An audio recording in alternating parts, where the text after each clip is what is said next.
ಎಲ್ಲರಿಗೂ ನಮಸ್ಕಾರ ಸ್ನೇಹಿತರೆ. ಈ ಭೂಮಿಯ ಮೇಲೆ ಅನೇಕ ಅದ್ಭುತ ಸಸ್ಯಗಳಿವೆ. ಅವುಗಳಲ್ಲಿ ಪ್ರತಿಯೊಂದು ಒಂದಲ್ಲ ಒಂದು ವಿಶೇಷತೆಯನ್ನ ಹೊಂದಿವೆ. ವಾಸ್ತವವಾಗಿ ಭೂಮಿಯ ಮೇಲೆ ನಿಷ್ಪ್ರಯೋಜಕ ಸಸ್ಯ ಎಂದು ಯಾವುದು ಇಲ್ಲ. ಯಾವುದಕ್ಕೆ ಯಾವುದು ಉಪಯೋಗವಾಗುತ್ತದೆ, ಎಷ್ಟು ಪ್ರಮಾಣದಲ್ಲಿ ಬಳಸಬೇಕು ಎಂದು ತಿಳಿಯದೆ ನಾವು ಅದನ್ನ ಕಳೆಗಿಡವೆಂದು ನೋಡುತ್ತೇವೆ. ಆದರೆ ಆ ಗಿಡವನ್ನ ಹೇಗೆ ಬಳಸಬೇಕೆಂದು ತಿಳಿದರೆ ಒಂದು ಸಾಮಾನ್ಯ ಗಿಡವು ನಮ್ಮ ಆರೋಗ್ಯಕ್ಕೆ ರಕ್ಷೆಯಾಗಿ ನಿಲ್ಲುವ ಶಕ್ತಿಶಾಲಿ ಔಷಧಿಯಾಗಿ ಬದಲಾಗುತ್ತದೆ. ಇಂದು ನಾವು ರಸ್ತೆಗಳ ಪಕ್ಕದಲ್ಲಿ, ಹೊಲಗಳ ಬೇಲಿಗಳ ಉದ್ದಕ್ಕೂ, ಪಾಳು ಬಿದ್ದ ಪ್ರದೇಶಗಳಲ್ಲಿ ಒಂದು 100 ಸಂಖ್ಯೆಯಲ್ಲಿ ಹೇರಳವಾಗಿ ಕಂಡುಬರುವ ಒಂದು ವಿಶೇಷವಾದ ಗಿಡದ ಬಗ್ಗೆ ತಿಳಿದುಕೊಳ್ಳೋಣ. ಅದೇ ಬೇಲಿಯ ಹೂಗಳ ಗಿಡ. ಇದನ್ನ ವೈಜ್ಞಾನಿಕವಾಗಿ ಲಂಟಾನ ಕ್ಯಾಮರಾ ಎಂದು ಕರೆಯುತ್ತಾರೆ. ಲಂಟಾನಾದ ಮುಖ್ಯ ಲಕ್ಷಣಗಳು. ಲಂಟಾನ ಎಂಬುದು ಒಂದು ನಿತ್ಯ ಹರಿದ್ವರ್ಣ ಪೊದೆ ಸಸ್ಯ. ಇದು ಶೀತ ವಾತಾವರಣದಲ್ಲಿ ವಾರ್ಷಿಕ ಸಸ್ಯವಾಗಿ ವರ್ತಿಸಬಹುದು. ಅದರ ಹೂಗಳನ್ನ ಗೊಂಚಲುಗಳಲ್ಲಿ ಗುಂಪು ಮಾಡಲಾಗಿದೆ. ಸಾಮಾನ್ಯವಾಗಿ ಹಳದಿ, ಗುಲಾಬಿ, ಕಿತ್ತಳೆ ಮತ್ತು ನೇರಳೆ ಬಣ್ಣಗಳಂತ ರೋಮಾಂಚಕ ಬಣ್ಣಗಳ ಮಿಶ್ರಣವನ್ನ ಪ್ರಸ್ತುತಪಡಿಸುತ್ತದೆ. ಪ್ರತಿಯೊಂದು ಹೂ ಕೊಳವೆಯ ಆಕಾರವಾಗಿದ್ದು ಪರಾಗಸ್ಪರ್ಶಗಳಿಗೆ ಆಕರ್ಷಕ ಆಯ್ಕೆಯಾಗಿದೆ. ಇದರ ಎಲೆಗಳು ವಿಶಿಷ್ಟ ಪರಿಮಳ ಮತ್ತು ಅದರ ಕಣ್ಣುಗಳು ಹಸಿರಾಗಿರುವ ಮಕ್ಕಳು ಮತ್ತು ಸಾಕು ಪ್ರಾಣಿಗಳಿಗೆ ವಿಷಕಾರಿಯಾಗಬಹುದು.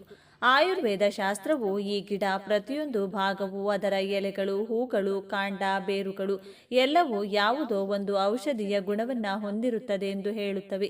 ಇದು ಕೇವಲ ಒಂದು ಕಳೆಗಿಡವಲ್ಲ, ಇದು ಅನೇಕ ಅದ್ಭುತ ಪ್ರಯೋಜನಗಳನ್ನು ನೀಡುವ ಒಂದು ಬಹುಮುಖಿ ಗಿಡ. ಈ ಅದ್ಭುತ ಸಸ್ಯವನ್ನ ಪ್ರದೇಶಕ್ಕೆ ಅನುಗುಣವಾಗಿ ಅದರ ವಿಶಿಷ್ಟ ಗುಣಲಕ್ಷಣಗಳ ಆಧಾರದ ಮೇಲೆ ವಿವಿಧ ಹೆಸರುಗಳಿಂದ ಕರೆಯಲಾಗುತ್ತದೆ. ಸುಂದರವಾದ ವರ್ಣರಂಜಿತ ಹೂವಿನ ಗೊಂಚಲುಗಳಿಂದಾಗಿ ಇದಕ್ಕೆ ನವರತ್ನಗಳ ಹೂಗಳೆಂಬ ಹೆಸರು ಬಂದಿದೆ. ಈ ಎಲ್ಲಾ ಹೆಸರುಗಳು ಈ ಸಸ್ಯದ ವಿಭಿನ್ನ ಗುಣಲಕ್ಷಣಗಳನ್ನು ಮತ್ತು ಜನರೊಂದಿಗೆ ಅದರ ಪರಿಚಯವನ್ನ ಸೂಚಿಸುತ್ತವೆ. ಇದು ವಾಸ್ತವವಾಗಿ ಇದು ಒಂದು ಪೊದೆ ಜಾತಿಯ ಸಸ್ಯ. ಇದು ನೆಲದಿಂದ ಅನೇಕ ಶಾಖೆಗಳಾಗಿ ಹರಡಿ ದಟ್ಟವಾಗಿ ಬೆಳೆಯುತ್ತದೆ. ಈ ಸಸ್ಯಗಳು ಹೊಲಗಳ ಸುತ್ತ ಬೇಲಿಯಂತೆ ಇದ್ದರೆ ಆ ಬೇಲಿಗಳಿಗೆ ಕೀಟಗಳ ಕಾಟ ಇರುವುದಿಲ್ಲ ಎಂದು ರೈತರು ಬಲವಾಗಿ ನಂಬುತ್ತಾರೆ. ಮತ್ತೆ ಈ ಸಸ್ಯದಿಂದ ಏನು ಮಾಡಿದರೆ ಲೆಕ್ಕವಿಲ್ಲದಷ್ಟು ಹಣ ಬರುತ್ತದೆ ಎಂಬುದನ್ನು ಈಗ ನಾವು ಈ ವಿಡಿಯೋದಲ್ಲಿ ವಿವರವಾಗಿ ತಿಳಿದುಕೊಳ್ಳೋಣ. ಅದಕ್ಕೂ ಮುಂಚೆ ನೀವಿನ್ನು ಚಾನಲ್ಗೆ ಸಬ್ಸ್ಕ್ರೈಬ್ ಆಗಿಲ್ಲ ಅಂದರೆ ಈಗಲೇ ಸಬ್ಸ್ಕ್ರೈಬ್ ಆಗಿ, ಹಾಗೆ ವಿಡಿಯೋಗೆ ಲೈಕ್ ಮಾಡಿ, ವಿಡಿಯೋ ಸ್ಕಿಪ್ ಮಾಡದೆ ಕೊನೆ ತನಕ ನೋಡಿ. ಹಾಗೆ ನಿಮ್ಮ ಜಿಲ್ಲೆ ಯಾವುದು ಅಂತ ಕಮೆಂಟ್ ಮಾಡಿ. ಚಿನ್ನಕ್ಕಿಂತಲೂ ಅಮೂಲ್ಯವಾದ ಈ ಸಸ್ಯವು ಎಲ್ಲಿ ಕಂಡರೂ ಅದನ್ನು ಬಿಡಬೇಡಿ. ಲೆಕ್ಕವಿಲ್ಲದಷ್ಟು ಸಂಪತ್ತು ಬರುತ್ತದೆ ಎಂದು ಪರಿಹಾರ ಶಾಸ್ತ್ರ ಹೇಳುತ್ತದೆ. ಬೇಲಿಯ ಹೂಗಳ ಗಿಡಗಳು ರಸ್ತೆಗಳ ಎರಡೂ ಬದಿಗಳಲ್ಲಿರುವ ಖಾಲಿ ಜಾಗಗಳಲ್ಲಿ ಇವು ಚೆನ್ನಾಗಿ ಬೆಳೆಯುತ್ತವೆ. ಇವುಗಳ ಹೂಗಳು ನೋಡಿದ ತಕ್ಷಣ ಎಲ್ಲರನ್ನೂ ಆಕರ್ಷಿಸುತ್ತವೆ. ಒಂದೇ ಹೂವಿನ ಗುರುತುಗಳಲ್ಲಿ ಅನೇಕ ಬಣ್ಣಗಳ ಹೂಗಳಿರುವುದು ಈ ಗಿಡದ ವಿಶೇಷತೆ. ಈ ಬಣ್ಣದ ಹೂಗಳು ಮಕ್ಕಳನ್ನು ಬಹಳ ಆಕರ್ಷಿಸುತ್ತವೆ. ಮಕ್ಕಳು ಈ ಹೂಗಳಿಂದ ವಿವಿಧ ಆಟಗಳನ್ನು ಆಡುತ್ತಾರೆ. ಈ ಹೂಗಳು ನೋಡಲು ಬಹಳ ಸುಂದರವಾಗಿ ಕಾಣುತ್ತವೆ. ಗದ್ದೆಗಳಿಗೆ ರಕ್ಷಣೆಯಾಗಿ ಬೇಲಿಗಳಾಗಿ ಇವುಗಳನ್ನು ಬಳಸುತ್ತಾರೆ. ಈ ಹೂಗಳಲ್ಲಿರುವ ಜೇನನ್ನ ಪಕ್ಷಿಗಳು, ಜೇನುನೊಣಗಳು, ಚಿಟ್ಟೆಗಳು ಸೇವಿಸುತ್ತವೆ. ಚಿಟ್ಟೆಗಳು ಈ ಗಿಡದ ಮೇಲೆ ಕುಳಿತಾಗ ಆ ದೃಶ್ಯ ನೋಡುವವರಿಗೆ ಬಹಳ ಸುಂದರವಾಗಿ ಕಾಣುತ್ತದೆ. ಈ ಸಸ್ಯಕ್ಕೆ ನಮ್ಮ ಪರಿಹಾರ ಶಾಸ್ತ್ರದಲ್ಲಿ ಬಹಳ ಪ್ರಾಮುಖ್ಯತೆ ಇದೆ. ಅಮಾವಾಸ್ಯೆಯ ದಿನ ಅಥವಾ ಹುಣ್ಣಿಮೆಯ ದಿನ ಈ ಗಿಡದ ಸಣ್ಣ ಕೊಂಬೆಗಳನ್ನು ತಂದು ಮನೆಯ ಪ್ರವೇಶ ದ್ವಾರದಲ್ಲಿ ಕಟ್ಟೋದ್ರಿಂದ ಅಥವಾ ಮನೆಯ ಮುಂದೆ ಅಂದರೆ ಗೇಟ್ ಬಳಿ ಇಡುವುದರಿಂದ ನರದೋಷ, ಕೆಟ್ಟ ದೃಷ್ಟಿ ಅಥವಾ ಕೆಟ್ಟ ಶಕ್ತಿಗಳ ಪ್ರಭಾವ ದೂರವಾಗುತ್ತದೆ. ಮುಖ್ಯವಾಗಿ ನಕಾರಾತ್ಮಕ ಶಕ್ತಿಗಳಿಂದ ಮನೆಯನ್ನ ರಕ್ಷಿಸಲು ಈ ಕೊಂಬೆಗಳನ್ನು ರಕ್ಷಣಾ ಕವಚವೆಂದು ಪರಿಗಣಿಸಲಾಗುತ್ತದೆ.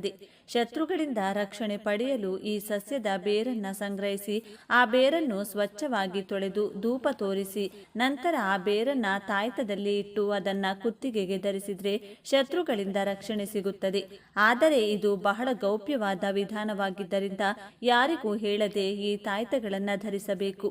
ಅದೇ ರೀತಿ ಚಿಕ್ಕ ಮಕ್ಕಳಿಗೆ ದೃಷ್ಟಿದೋಷ ತಗುಲಿದ್ರೆ ಈ ಗಿಡದ ಕಾಯಿಗಳನ್ನು ತಂದು ಆ ಕಾಯಿಗಳನ್ನು ಎಡಗೈಯಲ್ಲಿ ಹಿಡಿದುಕೊಂಡು ಆ ಕಾಯಿಗಳಿಂದ ದೃಷ್ಟಿ ತೆಗೆದು ನಂತರ ಅವುಗಳನ್ನು ಬೆಂಕಿಯಲ್ಲಿ ಹಾಕಬೇಕು.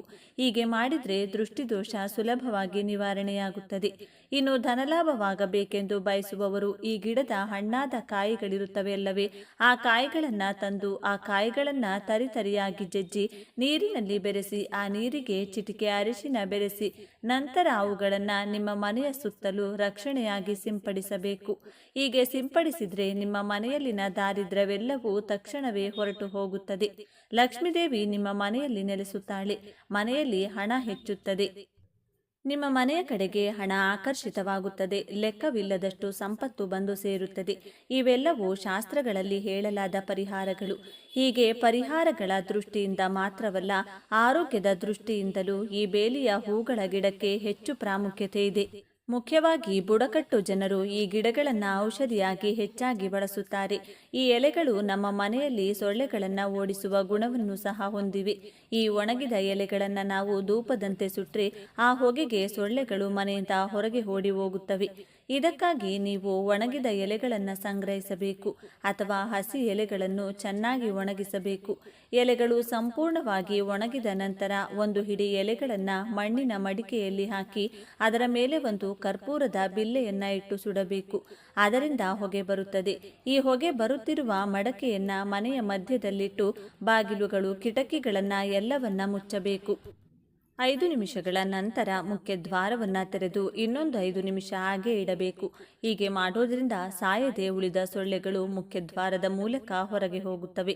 ಇನ್ನು ಮುಖ್ಯ ದ್ವಾರವನ್ನು ಮುಚ್ಚಿ ಆರಾಮವಾಗಿ ನಿದ್ರಿಸಬಹುದು. ಇಂದಿಗೂ ಅನೇಕ ಗ್ರಾಮಗಳಲ್ಲಿ, ವಿಶೇಷವಾಗಿ ಗ್ರಾಮೀಣ ಪ್ರದೇಶಗಳಲ್ಲಿ ಈ ಎಲೆಗಳನ್ನು ಹೀಗೆ ಸೊಳ್ಳೆಗಳನ್ನು ಓಡಿಸಲು ಬಳಸುತ್ತಾರೆ. ಈ ಗಿಡದ ಎಲೆಗಳನ್ನು ಹಾವು ಕಡಿತಕ್ಕೆ ಪರಿಹಾರವಾಗಿ ಬುಡಕಟ್ಟು ಜನರು ಔಷಧಿಯಾಗಿ ಬಳಸುತ್ತಾರೆ. ಹಾವು ಕಚ್ಚಿದ ಜಾಗದಲ್ಲಿ ಈ ಎಲೆಗಳನ್ನು ಅರೆದು ರಸವನ್ನು ಹಚ್ಚಿದರೆ ವಿಷದ ಪರಿಣಾಮ ಕಡಿಮೆಯಾಗುತ್ತದೆ ಎಂಬುದು ಅವರ ನಂಬಿಕೆ. ಈ ಎಲೆಗಳನ್ನು ಬಿಸಿ ನೀರಿನಲ್ಲಿ ಹಾಕಿ ಆವಿಯನ್ನು ಸೇವಿಸುವುದರಿಂದ ಶ್ವಾಸಕೋಶ ಸಂಬಂಧಿ ಕಾಯಿಲೆಗಳಾದ ಶೀತ, ಕೆಮ್ಮು ಇತ್ಯಾದಿಗಳು ಗುಣವಾಗುತ್ತವೆ. ಕೀಲು ನೋವು ಅಥವಾ ಸಂಧಿವಾತ ಇದ್ರೆ ಈ ಎಲೆಗಳಿಗೆ ಹರಳೆಣ್ಣೆ ಹೆಚ್ಚಿ ಸ್ವಲ್ಪ ಬಿಸಿ ಮಾಡಿ ಕೀಲುಗಳ ಮೇಲೆ ಕಟ್ಟಿದ್ರೆ ನೋವು ಕಡಿಮೆಯಾಗುತ್ತದೆ. ಕೀಟಗಳು ಕಚ್ಚಿದ ಜಾಗದಲ್ಲಿಯೂ ಈ ಎಲೆಗಳನ್ನು ಅರೆದು ರಸವನ್ನು ಹಚ್ಚಿದರೆ ವಿಷದ ಪರಿಣಾಮ ಕಡಿಮೆಯಾಗುತ್ತದೆ. ಈ ಎಲೆಗಳ ರಸವನ್ನು ಸಣ್ಣ ಗಾಯಗಳು ಮತ್ತು ಹಣ್ಣುಗಳ ಮೇಲೆ ಹಚ್ಚಿದರೆ ಬೇಗನೆ ಗುಣವಾಗುತ್ತದೆ. ಇವುಗಳ ಒಣಗಿದ ಹೂಗಳನ್ನು ಕ್ಷಯರೋಗ ನಿರ್ಮೂಲನೆಗೆ ಔಷಧಿಯಾಗಿ ಬಳಸುತ್ತಾರೆ ಎಂದು ಕೆಲವು ಸಂಪ್ರದಾಯಗಳು ಹೇಳುತ್ತವೆ. ಇವುಗಳ ಎಲೆಗಳನ್ನು ಕೆಲವು ಪ್ರದೇಶಗಳಲ್ಲಿ ಚರ್ಮ ರೋಗಗಳಾದ ತುರಿಕೆ, ಹುಳುಕಡ್ಡಿ ಅಥವಾ ಸಣ್ಣ ಸಿಡುಬು ಮುಂತಾದವುಗಳಿಗೆ ಔಷಧಿಯಾಗಿ ಬಳಸುತ್ತಾರೆ. ಪ್ರಾಣಿಗಳು ಈ ಸಸ್ಯಗಳನ್ನು ಹೆಚ್ಚು ತಿನ್ನಬಾರದು.